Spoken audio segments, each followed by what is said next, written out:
So, hello there everyone and welcome, it is Nirin here, and today it is time for me to welcome you to episode number 6 of our AFC WImbledon career mode here on FIFA 18. We have made a very decent start to our road to glory and our return towards Premier League football with AFC WImbledon, making some interesting signings, progressing in the cup, and we're even doing pretty decently in the league as well. Now, we've got a lot planned for today's episode. You can see on the calendar, we're going to be playing 4 games as per usual, 3 played and 1 simmed. And as you can see, we've got Luton in the Checkatrade Trophy, and then league games against Oxford, Northampton, and Rotherham, all of which are in the top half of the table. So whichever game we choose to sim, it is going to be a difficult one. If you haven't seen, though, any of the episodes from this series so far, and you are wondering what's going on, there will be an annotation in the top right of the screen for you that will take you to the playlist, and you can check out the previous 5 episodes. But as I mentioned before,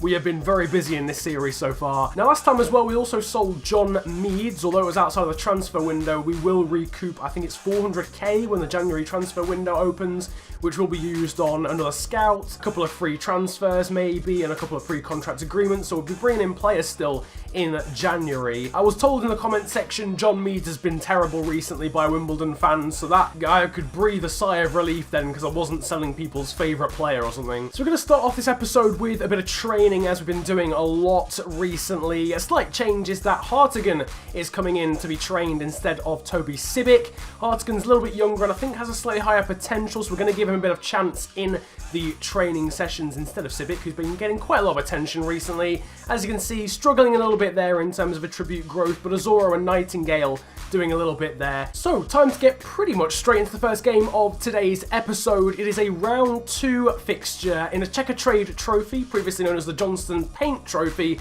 up against Luton Town away from home. The guy on the left-hand side there, actually, is on our shortlist, because he's a decent enough player, actually. Might bring him in as a depth player. However, we are using this as a chance to rotate the squad, because it is a cup competition. So, Egli Kaiser is in, Alfie Hartigan is in, Toby Sibic is in, same for Nightingale, and Kwesi Appiah is also in for Joel Azoro. So this is our Checkatrade Trophy debut. It's a bit of a mouthful, isn't it, this competition? Hopefully it's not a fleeting visit into the competition, because again, we want to try and do well in everything that we enter. Here's Trotter again. This is now Toko. Back to Trotter. Oh, nice back heel there into Lyle Taylor, and Trotter continues his run. He's got support here from Egli Kaiser! Great save, though, from Marek Steck, the Luton Town goalkeeper. That was a good run, though, from Egli Kaiser. Getting involved. Decent enough shot, but a really good save. I don't think I can fault the finish at all. It's just a really good one-handed save from the Czech goalkeeper. As Oshalaja is being an absolute terror in the opposition half here. And he's won it back as well. Here, though, is Lyle Taylor in a very promising position. This goalkeeper's on steroids. Marek Steck with another one-handed save, and once again, I'm not really sure I can fault the finish. 23 minutes in, Hartigan's won the ball back again. Honestly, I'm really liking him. He's given the ball away there, so I spoke too soon. But in terms of tackling, he's really good. Really like him so far. He's a bit of a menace in midfield. He just gets amongst it, is what I'm trying to say. Egli Kaiser, Lyle Taylor, great run there from Trotter. Now out wide to Kwesi Appiah, who's going to try and cut inside. Still Kwesi Appiah. That was almost a very decent finish from the Ghanaian. Well, it's been a very decent start to the game. I'm just a bit worried we're going to rue the chances that we've missed. This, though, is Hartigan. Kwesi Appiah running through. Kwesi Appiah, great save again from the Luton goalkeeper as my wiring makes a noise. Ah, no. Now that probably is the one that should have gone in. First 45 minutes played, 0-0 unfortunately, no goals, but we're definitely on top of this game. Sheehan, oh lovely challenge there from Lyle Taylor, then gives it away. Come on, our passing's been poor in the second half so far. Hilton, now into Berry, big chance for Luton. And literally with, oh my god, this is so annoying. I hate it when this happens. Literally with Luton's first shot, literally shot, not even shot on target, shot overall, Berry has found the top corner. It's an amazing finish, in fairness. Like, he's put it fully top bins. It's just a shame that we probably should be about 2-0 up before that even happened. Right, come on. I believe, though, we've been so good in this game that we surely have to get a chance at some point. And Appiah has done just that. He's got the goal. He gets the luck because it came back to him on the rebound. But we get an instant response, literally, Wasn't really expecting it. Lyle Taylor playing it into Forrester, then into Apaya. Original shot blocked, and then Apaya just blasts it in. Why didn't we just do that? Why weren't we just clinical in the first half? We'd be in the lead by a mile. So we wait 56 minutes for a goal, and then we get 2 in 3 minutes. Shinny, dangerous here from Luton. Got Oshalaja for company, and he puts the ball across. Nightingale, very calmly, in fairness, intercepts. Good challenge there again from Hartigan. As I mentioned, tackling-wise and defensively, he's been very good, and it's set up now an attack here with Lyle Taylor, who can cut inside. Now into Trotter, but he scuffed it wide. Back to De Silva Lopez again. I just can't quite keep hold of the ball. It's a good ball now into Sheehan. Oh, Luton have got men over here. Collins goes for the oh my god. Are you serious? Are you serious? Are you serious? And just the sheer number of players going forward for Luton meant, I had to try and cover the man over on the right-hand side. The stats will show that we should have won this game. I mean, we might still win the game. I don't know. We need to get another goal. Let's go all-out attack here. That's into De Silva Lopez. We're coming forward straight away here with De Silva Lopez. It's off the crossbar. Are you serious? And that is the end. I said I hoped it wouldn't be a very brief appearance in the Checkatrade Trophy, but unfortunately it is. Ratings-wise, Harry Forrester somehow managed to get man of the match despite being on the losing side. Kwesi Apaya and Lyle Taylor were decent ratings, but it wasn't our best performance, but it was still a performance that deserved victory, so bit of a tough one to take. So pretty much straight into the second game of today's episode now. Hopefully we can bounce back after that cup disappointment. We're in the league now, away from home against Oxford United. They are currently competing for a playoff place. Just realised that's the end of our win streak, which had got to 4 games. It was our best win streak so far in the series, but unfortunately it does not carry on. Once again, we've got a player on show that we had on our shortlist, or I imagine so anyway, Ryan Ledson. Actually, I've just realised there's another centre mid playing for Oxford who's on our shortlist at the moment. Cameron Brannigan as well is someone that we've looked at. I don't think Ledson's playing, but Brannigan is playing a bit of keep ball at the moment. Here's Toko. Now Dozzell out wide there for De Silva Lopez. Taylor back to De Silva Lopez again. And that really deserved a goal. Once again, we are definitely the team in this game going forward the most, but we just need to be more clinical, really. That's a good turn from Thomas there. Now it's Hall, a decent effort, but wide of the post. Now, decent run being made here by Harry Forrester. Right, get on your bike, Sonny Jim. I know you've got a bit of pace, Harry. He's going to cut inside. He plays it back for Taylor. Now Liam Trotter. Beautifully worked goal, and we are 1-0 up. Liam Trotter gets another goal in this series. He has been phenomenal in that number 10 role, and after 35 minutes we are 1-0 up. Really good decision to cut back and play it to Taylor, and a nice finish actually. Now here comes De Silva Lopez. Trotter back to De Silva Lopez again. Right, bit of space here. Joel Azoro. Lyle Taylor though takes it on instead, and Lyle Taylor should have made it 2-0. Right at the end of the half. That is a big miss. That's a big, big miss. That might well come back to haunt us there. Again, great passing in this one. Oh, Azoro's done so well to keep hold of the ball there. Toko, still Azoro now. Oh, he's been challenged from behind. That's got to be a foul there. Dozzell here, if you can put some power on this, might have a decent chance of just blasting it over the wall, but we'll have to see. It'll be a very decent effort. Dozzell. It hits the wall straight up, then finds the header back to Darius Charles, of all people. What on earth has happened there? Darius Charles, the captain, the centre-back, who has showed no promise going forward whatsoever all series, has just produced a half volley on the turn. Dozzell nods it into him. Oh, it's deflected. Right, okay, that makes a bit more sense. What even is that technique? How has he even done that? I don't know.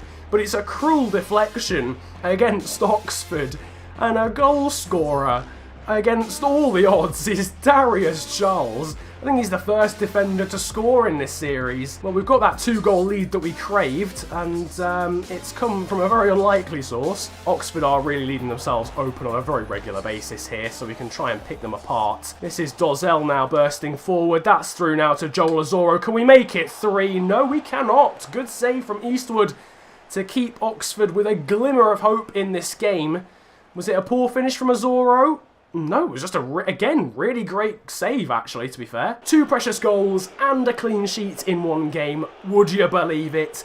We got a great victory there in the league against Oxford. And Darius Charles not only keeps a clean sheet, but grabs his first goal of the series. Really good performance there, in my opinion, from the boys. And Liam Trotter gets man of the match, I think fully deservingly.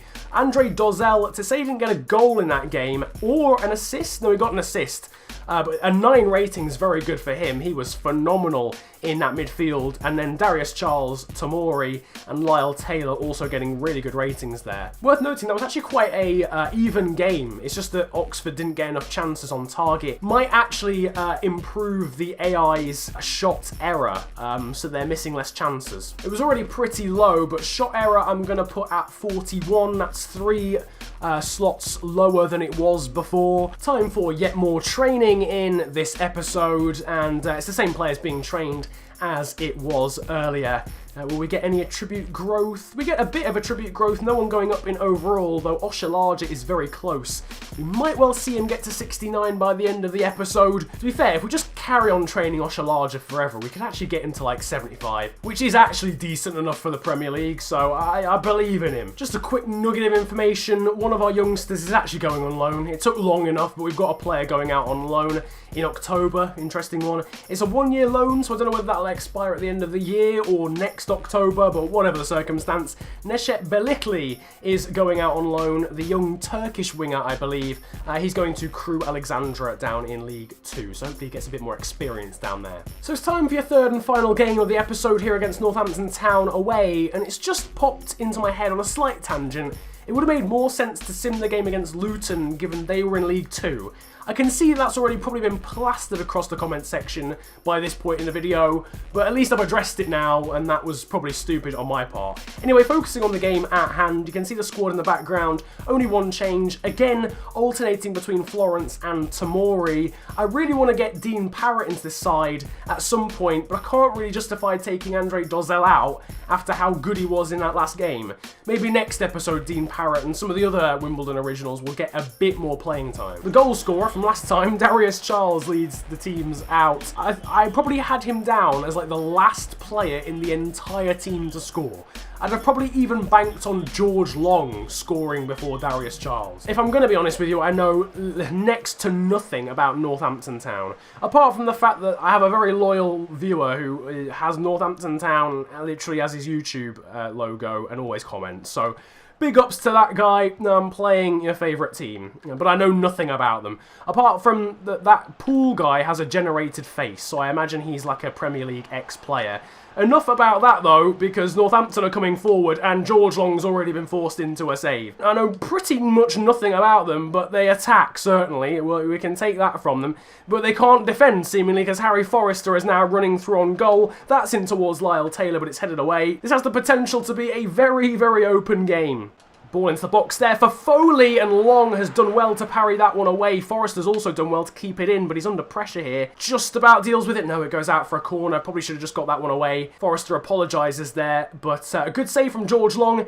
Header coming in from Foley it was in the end, and Long just sort of parrying it away. That's in towards Andrew Taylor, and Long again is there to pounce on it. Very risky there under the circumstances, dropping the ball.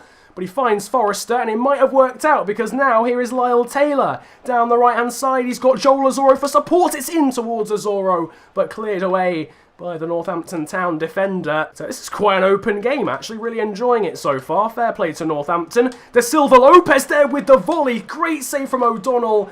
And unfortunately, we can't get it in on the rebound. I liked that technique, though, there from Leonardo da Silva Lopez. Trotter wins it back in a great position once again. Dozzell almost gives it away, but Toko does hold on to it. Nice turn from Nzuzi Toko. Still Nzuzi Toko with the long shots. It isn't his specialty. I'm not going to lie, much like a lot of the games in this series so far, I don't know how this hasn't had a goal yet for either side. Oshalar just absolutely air-kicked it and fallen over. That's a tragedy. Come on, Oshalaja, make up for it. Oh, my word. How is this game genuinely going to get to half-time 0-0? Surely it can't. Surely it physically can't. Here comes Andre Dozzell with the long shot. And that was not far away at all. Very decent effort from Dolla. That is so close. Lyle Taylor's out on the wing. Good ball actually into Harry Forrester. I was about to question why he was there, but it's a great ball. Back heel into Toko. Not a bad effort. Would have been an amazing assist from Harry Forrester. Fortunately, Nzuzi Toko. Finishing really is his one weakness, to be honest with you. He could have actually played that into a Zoro. Oh, that's a good ball down the line there from Northampton into Treble. Back there for Bodic, who's made the space, but thankfully Long is able to pluck it out of the air. Oh my god, that's not what I wanted. The finesse effort there from Bodic didn't really have the pace on it to beat the goalkeeper. We've had chances to really go on a counter-attack. We have ruined them slightly with slow build-up play. We've got a chance here, though. This is Joel Azoro with the effort! What a goal from Joel Azoro! Oh my word! That's one of the best goals we've seen in the series so far. I was just saying our build-up play's been so slow. We actually make some quick build-up play there. De Silva Lopez into Azoro, and we actually get a goal. What a delightful finish that is from Joel Azoro. The leading scorer in this series, the goalkeeper with a flamboyant dive. He can't even get there. This guy is writing himself into channel folklore at this rate. If he carries this on. Silva Lopez here going for the direct approach. It's still Leonardo Silva Lopez. My word, that was an effort and a half, and it was a great save as well. De Silva Lopez was firmly going for goal of the season so far. Feel quite light-headed at the moment. This is Trotter. Now Azoro. Great back heel there into Lyle Taylor. Belting finish from Lyle Taylor. We've been waiting for that goal from him today. And the man from Bermuda, I think, has got his goal. What a finish that is. Assisted from the back heel by Joel Azoro, and it is absolutely beautiful scenes again. Great finish. He misses sitters, but he scores some absolute bangers, does Lyle Taylor in this series. Into Revel. Now out wide here for Ariebe. The ball back is a good one into Grimes, saved by Long, and it's just about converted by Taylor. We lose the clean sheet. I think it was it Dean Parrott there at the back post? No, I think it was Florence. Did a really good job to put the defender off at first, but then just couldn't get up quick enough to block the second attempt. Look at that. Does really well to block him, but then just can't quite get there. I think Long could have actually done better. I know he made a great save in the first place, but he might have done better to make himself a bit bigger. Guys, we can't crumble, not now. Ravel, Oshalaja, Florence getting away. He has. We just about survived, ladies and gentlemen. A 2-1 victory. Is this now 5 league wins in a row? Very, very impressive stuff. So here's your ratings for that game. Joel Azoro, unsurprisingly, man of the match with a goal and an assist. 9.3 for him. He was fantastic. Last bit of training for this episode is once again going to feature the 5 main men. I think we are going to change this next episode because obviously it is a little bit unfair on the rest of the squad. Should be a bit of growth here for Hartigan and Azoro especially, but in fact it was neither of those guys because Florence goes up to 63 and Oshalaja is now 69. So we've got a scout report available here, and previously we had nobody with any sort of potential on this list, and oh my god, we've actually got someone with potential. Oh my goodness, Morgan Shaw, 67 to 91. It's not amazing, not gonna lie. He's probably gonna turn out to have like 78 or 80 potential. Decent enough though, I will take it. It's better than anyone in the side at the moment. So the final action though of today is going to be Simming at home against Rotherham. Now I thought it was going to be a very difficult game. It might still well prove to be because they were in the top 10 at the start of the episode, but since then they've actually lost to Cambridge and Rochdale. First 25 minutes though gone, nothing has occurred so far. And after 37 minutes, Rotherham have actually taken the lead through ball, but Kwesi Appiah, fresh off the bench, after 1 minute, gets himself on the score sheet. So we're actually level now. Frankham on for Forrester, Kaiser on for Parrott. Can we nick something late on? No, it is going to end as a draw. So we drop 2 points there. We don't quite get 6 league wins in a row, but we're still in phenomenal form. So in terms of the table, here is how things are looking in the league. Blackburn Rovers are still absolutely monstering it at the moment. Still without a loss, though we've only lost once as well. We've actually picked up a decent amount of goals now, because at the start of the season, we'd only only scored like 7 goals in 7 games, but now we've scored 19 in 14. We find ourselves second in the league. But in the background now, you are seeing the Hall of Fame, where all the accolades are kept. I imagine some of the records have changed in this episode, but Joel Azoro, I believe, is still the all-time top goal scorer. The highest rated player now, Oshalaja, joins George Long on 69. And obviously, as I mentioned, we've now got a new wins record as well. For now, though, I think we're going to wrap things up in this episode. It's been a pretty bumper-packed one, 3 games and a simmed one as well. We've done pretty well again, winning 2 games that you saw on screen, losing one unfortunately to Luton. If you've enjoyed this video though, slap a like on it, and of course subscribe if you're new to the channel. It's the big red button under the video. If you want to follow me on social media, you can do. My Twitter handle is @theofficialfng, and my Instagram is exactly the same. Links to both are down below in the description. And once again, if you've got any feedback on the series, let me know. If you're a Wimbledon fan and you think I'm doing something dramatically wrong, or I'm saying someone's name wrong, or you just want me to change something up, then let me know down in the comment section below. Regardless of that though, it has been a pleasure ranting at you guys today. Have a wonderful day, enjoy yourselves, and goodbye. Yo, Massappels. I roll out with some monsters. Looks like your team and you watchers. I do not roll with imposters. Sound like the man in the Oscars. I'm drunk off Henny and Fosters. I have a career, I am jobless. This bitch f me so hard, I might just end up unconscious. I like girls in lingerie, especially if it is crotchless. Bitch, I am the bigger picture. There is no way you can crop us.